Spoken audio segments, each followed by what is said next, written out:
When it comes to recreating the theatrical experience in your home, the Laserdisc is about as close as you're going to get.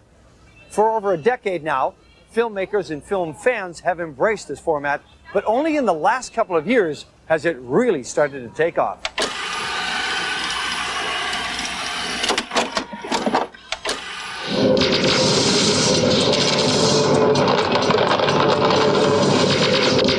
There's no question the Laserdisc is becoming more popular, especially with movie buffs.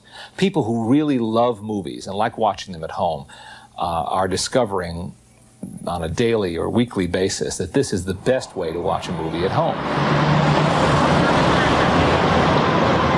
At the moment, you probably got a catalog. Well, in this store, we carry a catalog of over 8,000 titles. That's increasing weekly. Probably end up getting about 50 new titles every week. Well, this is a Laserdisc for any of you who've never seen them. It has both picture and sound on it, similar to a CD, except that it has a picture aspect as well. What makes it different and more unique is that the soundtrack is both digital and analog. It has both tracks laid in at the same time. The picture is a digital format and is also considered to be probably the best single viewing medium that's out there today. Hurry up, he's coming straight for us. Don't screw it up now. Don't wait for me. Now! Shoot! I put a lot of information into the frame. And often on television, when our widescreen Panavision movies are panned and scanned, you're only seeing half a movie. Pan and scan is a process by which an editor frames the scene so it will fit on television, and letterboxing shows you the original film as it was seen in the theaters, as it was intended to be seen.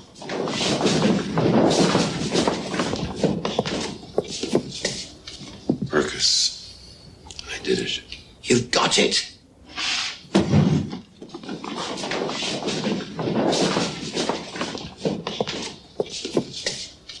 Marcus, I did it. You've got it. One of the great things about watching a movie on Laserdisc is the fact that in a lot of cases, the major scenes in the film are broken down into chapters. They call that chapter indexing. In the case of Terminator, you've got almost 70 different chapters. And if you're in a major scene, like, for example, the biker bar, and you've seen this a couple of times before, and you want to maybe zip ahead in the film, you can zip right down to, say, the canal chase scene. You just type 19 in your remote control, hit a button, you're there almost instantly.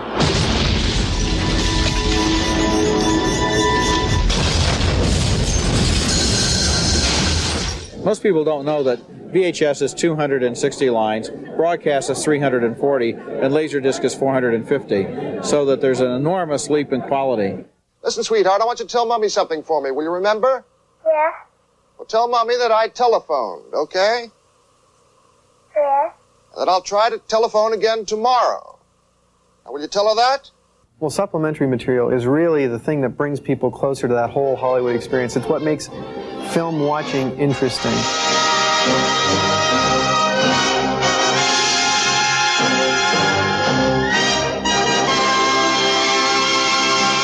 Singing in the rain, just singing in the rain. In the case of the new Alien box set that just came out, they have about a dozen different posters that they were going to use but never did. And you can really see how the theatrical campaign built up from where it started until where it finished. And you get a chance to watch the infamous cocoon scene that was never shown in the theaters, but people have heard about and talked about for a long time. It's there in its entirety.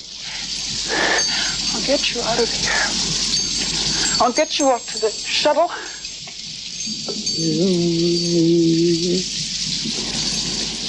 In the case of Close Encounters, you've got a really interesting situation because you have a split screen. It's split up into 3 pieces.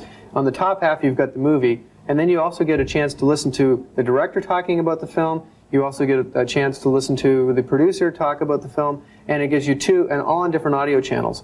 All of the serious mothership development occurred after we photographed the live action in Mobile, Alabama. If the conical, the living quarters of the mothership would look like a city from the air. One of the great supplementary features is an opportunity to see behind the scenes. In this case, you get to follow the cast and the crew when they were actually filming. You get to watch a little bit behind the effect from still photography. You notice that in a lot of these stills, there are some pretty candid shots, so the director's probably pulling from his own archives when he puts this stuff together. There's just so much more stuff that you can get on a Laserdisc than you can on a VHS tape. Mainly what we hope to see is more and more titles, more and more restorations done, and that'll attract more and more consumers to the medium itself. Warner Brothers is very committed to lasers. We've been in the business for 3 years now, and we've seen significant growth in each of those years. We will continue to bring out all kinds of titles from Warner Brothers and from MGM for the foreseeable future. We see it as the technology of the future.